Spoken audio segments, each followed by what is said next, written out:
to Divine Divas Diamond Paintings and More. So if you're new here, welcome. If you are returning, welcome back. So today on Monday, we are working on our 30 by 30 canvas of the three doggies named Henry, Rufus, and Hurley. There's a little picture. I don't know if you can see that or not because my camera is not that great. I can't zoom in for some crazy reason on this phone. I don't know. Anyways, I do have a little bit of it done, if you can see over here, and a little bit down there, but not very much. So today we're going to be working on this one. I swear, y'all know I always have these technical difficulties. I'm so glad you still watch me, and hopefully you still love me. Okay, so there it is. So I have this on my light board. Even though I have a lot of light in this room, I do have it on my light board because I can't see very good sometimes, and it's just easier for me if I have it on my light board. So anyways, with that, without further ado, don't forget to like, share, comment, and subscribe. That always helps my channel. I really appreciate it. So, uh-oh, I forgot my cord. Hold on. Be right back. Oh, and there we go. I had it over here on the floor. I mean, not in the floor, but on my knitting bag thing over here. All right, so anyways, how is your all's Monday going? How was your weekend? I hope it was good. Mine was good. Mine was very, very busy. Very busy. So, remember how I told you guys last week I was going to get my new room? Me and my grandson were changing rooms out. Well, we did that this week, and oh my goodness, what a, not a mess, but it was a mess. When I say mess, I mean there was a lot to move, a lot more of my stuff, of course, than his. But I was thinking, oh my gosh, I didn't know I had so much stuff.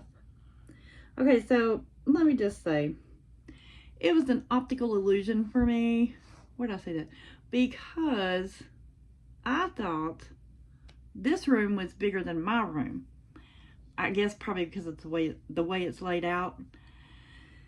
But no, I think that room was a tad bigger than this one because I had more space in there, come to find out, than what I do in here. But that's okay, I'm making it work. But I'm still glad, and my grandson, he said, I'm not moving back to that room in there. Nana, you done traded rooms with me, so we're done. Forget it, ain't happening. Nope. I was like, you're so funny. He's already got his Xbox set up and everything. Of course, you know, hey, I got my stuff set up in here. I put my desk up that I bought like a month ago. I finally got it up. Thank you, God. I'm so glad and so happy. And it's just wonderful. I really do like this room, and I'm really making it work for me.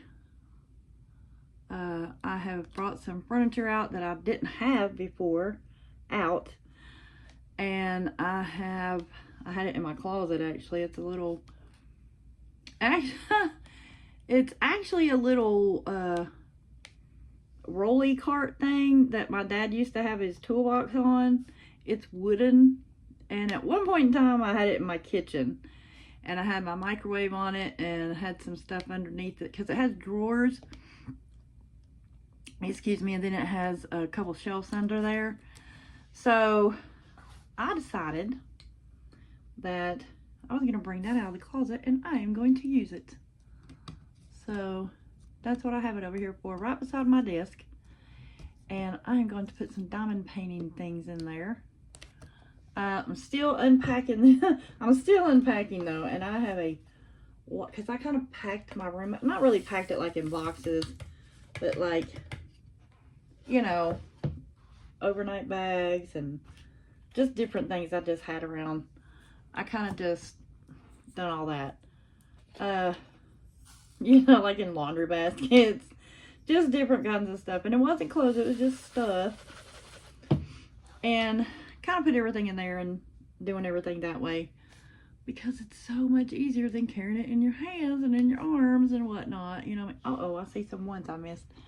It's just so much easier that way. So let's see, I got that done. Then my daughter and my 3 grandkids went to South Carolina this weekend to see my adopted daughter, one of them. She lives in South Carolina. So they went down there to stay at her house for the weekend. They had a good time. She's on her way back home now, her and the kids are. And she said that they went bowling. They went to the mall, of course, or some kind of shopping place. And she was telling me everything they did, and I was like, wow, I'm gonna go with y'all next time. They were having too much fun. Too much fun. No, they were having a good time, and I'm glad. What else has happened this weekend? I've really been busy. My son-in-law bought a new lawnmower. He was happy with that because his lawnmower, he went outside to crank it up and to mow the grass. First time mowing grass this year. Well, it wouldn't start. It wouldn't do anything. That poor feller, he sat out there and he worked on that crazy lawnmower all day Friday evening, because he was off Friday. So he worked on that thing all day Friday. He went to Lowe's or Home Depot or somewhere. He went to those places I don't know how many times to get different parts for that thing. Well, he never could fix it. So he applied for a Home Depot card. He got approved and he got himself a new lawnmower, which I'm sure he needed anyway. Apparently he did. You know, he don't get a whole lot of things, but boy, when he does, he gets expensive stuff. You know, like the lawnmower, and he got a big barbecue grill last year. I think I got too many that time. And but you know, mostly outside stuff like most guys. Only inside stuff he really gets is something for his Xbox or his phone, or you know, something like that. And they're all crazy over this Xbox. I mean, I know I used to be crazy over stuff like that when I was younger. But that was before I got married, in my, you know, teens. When I got married, I just really didn't care about it. My ex-husband, he still liked it. But these kids, they're in their 30s, and they still love all this stuff, which they have kids, you know, 2 teenagers and I think I got too many that time too. Maybe not. 2 teenagers and a 9-year-old. So, you know, they're all into that stuff. So that's pretty cool that mom and dad still plays with them and whatnot. I think that's good family time for them. You know, everybody has their own family time. It's different. Nobody's is ever the same. I was telling my mom the other day, I said, you know what really gets me? We were talking about buying houses and how some people buy their houses in their 20s, some in their 30s, some in their 40s. Some people never buy a house at all. They just don't want to buy a house. And that's okay too. If you want to pay rent for the rest of your life, knock yourself out. You do you, boo. And, you know, sometimes it's easier to pay rent all the time because you don't have to worry about fixing stuff and all that. My mom was talking about, you know, I think all my wax is out of that pen. My mom was talking about, and I said, yeah, but the money you pay in rent, I mean, I don't know about where you live, but here in Tennessee where I live, the cheapest that I know of that you could get around here for like a 1-bedroom apartment, that's a 1-bedroom apartment, okay, or a studio, would probably be around $1,200. And, excuse me, then, like, if you got a 3 or 4 bedroom, that's going to be anywhere from $2,400 or more, probably, yeah, about $2,500 to, I don't know, I'm going to say $3,000, depends on the neighborhood and what the house looks like and everything. So, depends on how much money you got. I don't want to be paying rent out like that if I don't have to, but listen, sometimes you just got to do what you got to do, because everybody don't have money for a down payment on a house. Everybody don't have money to buy a house right straight out. But usually I was telling Mom, I said, your mortgage is going to be cheaper than what you would pay for rent if you can go that route. Some people can, some can't. But anyway, I was telling her, you know, so here's how it goes. When I was growing up. So you're supposed to graduate high school, graduate college, make sure you have your career from college, you know, whatever you go to school for, that's what you're going to stay in. That's what you're going to make for the rest of your life. If you decide you want to be a doctor, great. You got to go through all the doctor and stuff, and that's what you're going to do for the rest of your life. Then you get married or buy a house, one of the two. You do one, you either buy a house first, then get married, or you get married, then buy a house together. Then you have your 3.5 kids and your 2 dogs and your half of a cat or something crazy, you know, like that they always say. Then you have your house with your little white picket fence, and you know, you and your spouse are perfect for each other. You never argue, hardly ever. And you have money coming in. You're always able to pay your bills. And you never lack anything. You're always in the modern loop. You have the newest, nicest car, newest, nicest clothes and jewelry and technology. And your kids are all growing up and they're perfect, you know. I'm sorry, I forgot to tell you guys to get you something to drink.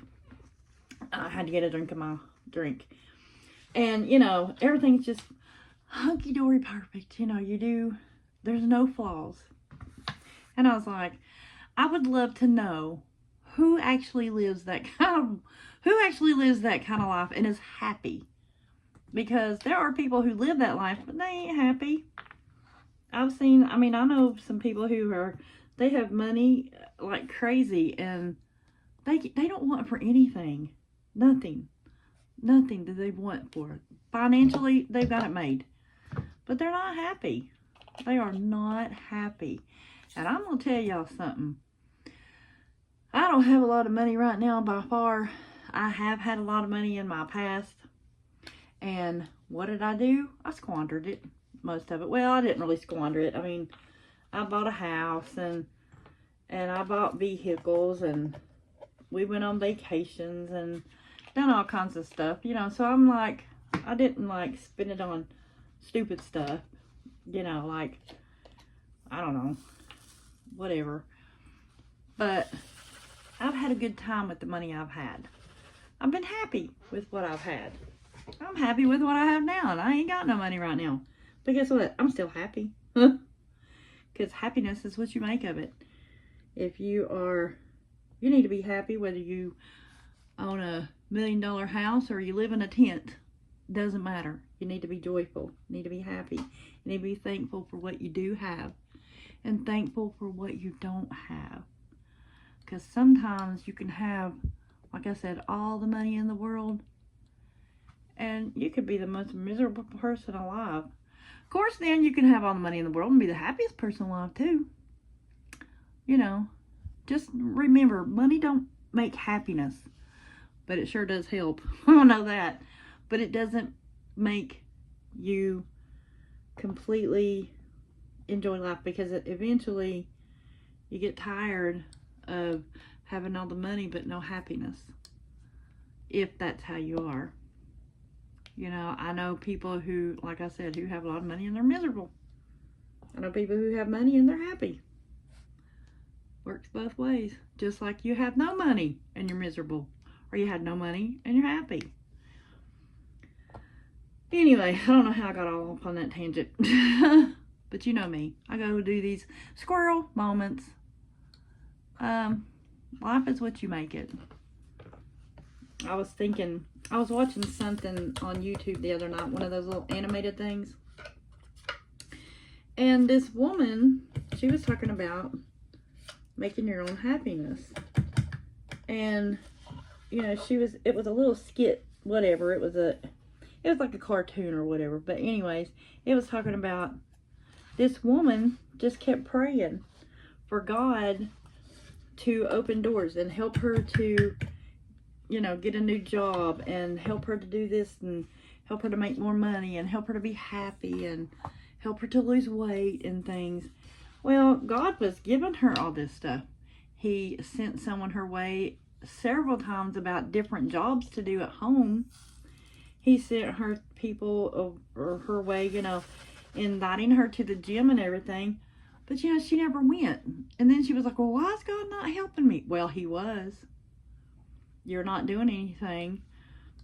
So sometimes doors are open for us in different ways and we don't even realize it.